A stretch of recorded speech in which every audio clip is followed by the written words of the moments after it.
Vous êtes ici à l'Institut Cochin, donc dans notre laboratoire. C'est un laboratoire que je co-dirige avec Maxime Bréban. Et typiquement, ça fait maintenant plus de 20 ans en fait que lui et moi consacrons la grosse partie de notre activité à une recherche sur les pathologies inflammatoires rhumatologiques. Et c'est là vraiment toute la grosse force de notre équipe. Aujourd'hui, on est à peu près 6 chercheurs statutaires. On accueille en moyenne une dizaine d'étudiants. Il y a 5 à 6 personnes aussi ITA, donc le personnel technique. Et le fait de bénéficier aussi de tout l'environnement de l'Institut Cochin avec des plateformes technologiques remarquables, plus le fait d'être dans ce bâtiment dédié aussi à la rhumatologie clinique. Et ça, ce sont des avantages énormes pour travailler dans ce domaine.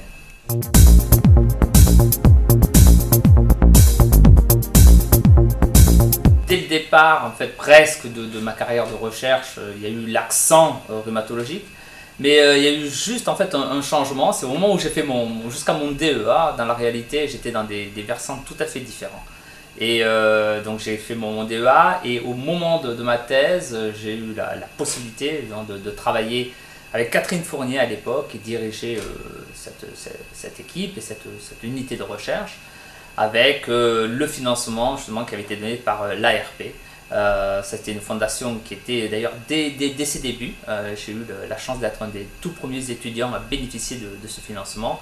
Et je crois que ça a été une des étapes clés marquantes aussi pour moi, pour me diriger dans ce type de recherche.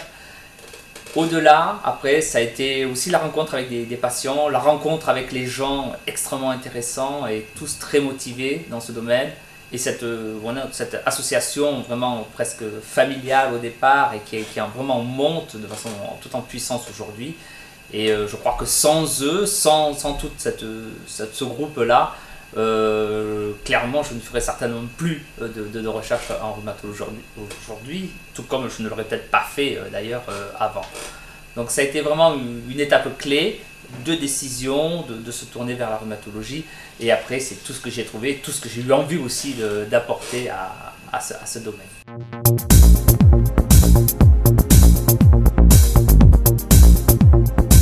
Les deux pathologies majeures sur lesquelles on travaille, il y a les spondyloarthropathies, les spondylarthrites, spondylarthrite ankylosante par exemple, et la polyarthrite rhumatoïde. Donc vraiment ce sont les deux rhumatismes inflammatoires phares dans ce domaine. Et quand on regarde aussi un peu outre les techniques ensuite et les résultats peut-être, on a eu une évolution technique extrêmement intéressante, même pour nous d'ailleurs, parce qu'on a vraiment appris un peu en continu.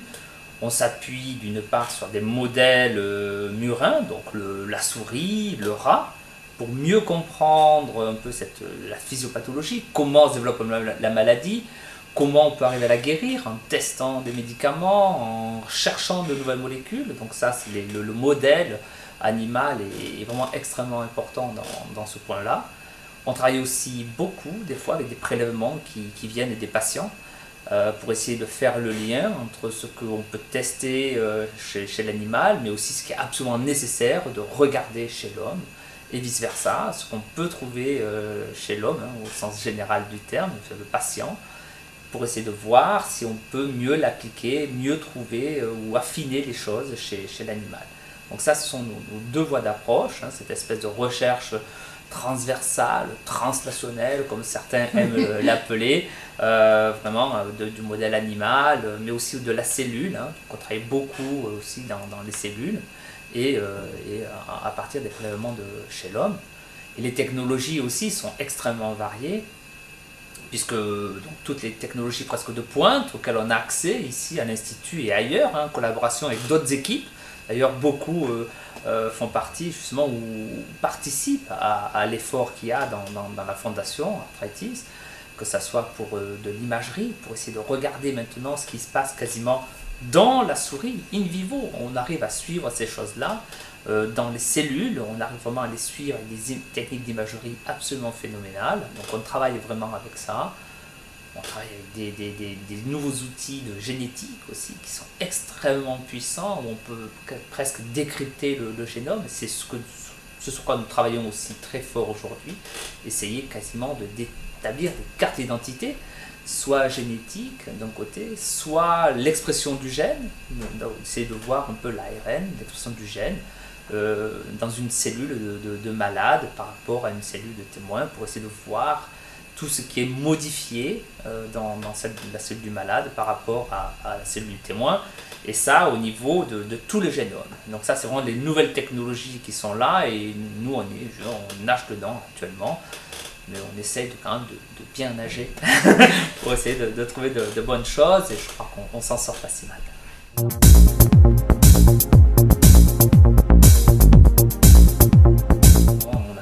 De façon très très forte, voire des fois été les premiers à démontrer l'implication, mettons, de l'interféron et des voies de l'interféron dans ces pathologies.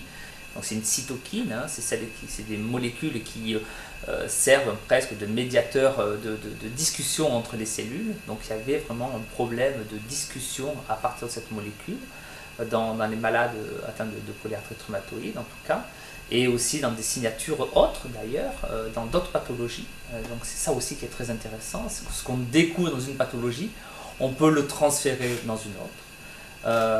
Et ça, c'est des choses qui sont extrêmement importantes aussi à comprendre, c'est qu'on ne cherche pas que dans une pathologie, les répercussions dans une autre sont tout à fait là. Des recherches très très fortes dans la génétique aussi, en particulier dans les spondylarthrites. On a trouvé de nouveaux gènes maintenant associés à la maladie, et donc ça c'est très important aussi pour essayer d'établir de nouveaux outils pour comprendre mieux la maladie d'un côté, mais aussi de nouveaux outils pour mieux la diagnostiquer. Et Dieu sait que les patients savent que pendant plusieurs années on leur dit vous avez peut-être une spondylarthrite, vous avez une spondylarthrite, puis finalement non.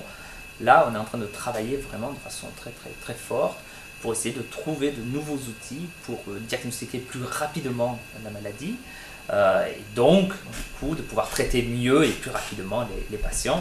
Et c'est la même chose qui est faite aussi, alors sans trop le versant génétique, mais dans des versants de signature moléculaire, donc toutes les expressions de gènes dans la polyarthrite rhumatoïde. Donc ça, ce sont des grosses, deux grands versants, et de tout ça découle quoi? Découle aussi la mise en évidence et la recherche sur des cibles tout à fait particulières.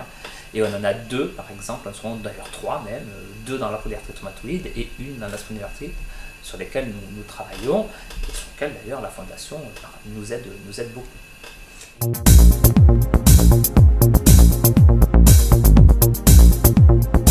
Et nous, on est juste une équipe parmi les autres aussi, qui travaillons dans ce domaine.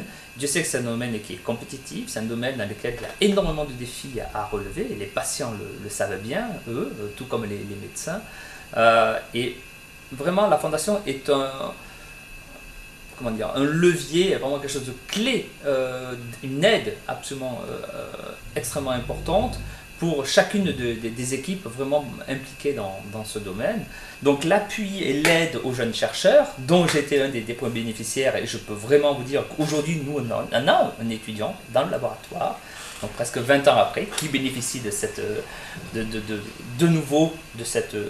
type de financement. Donc l'aide aux études pour les jeunes chercheurs, c'est extrêmement important. Si on veut attirer des jeunes dans ce domaine, c'est primordial. Il n'y a pas 25 000 possibilités pour les gens qui veulent faire, ou travailler, les jeunes qui veulent travailler en rhumatologie. Il n'y a pas 25 000 possibilités de financement. La Fondation en est une des majeures, donc elle n'a certainement pas assez, en tout cas, mais je sais que chacun fait comme il le peut. L'aide au fonctionnement, bien entendu, je vous ai expliqué combien pouvaient coûter parfois certaines expériences, mais des expériences même simples coûtent cher en fait, en continu. Le creuset de réflexion, la rencontre des chercheurs avec vraiment cette mentalité de partager au vrai sens noble du terme, tant les idées que les connaissances, mais aussi les compétences. Donc c'est vraiment un lieu de réunion extrêmement important. Et je dirais que chaque fois qu'on se réunit et chaque fois qu'on a ces journées, moi je repars, mais bon, en général c'est difficile pour me faire dégonfler, mais là encore plus gonflé, voilà, on va dire ça comme ça.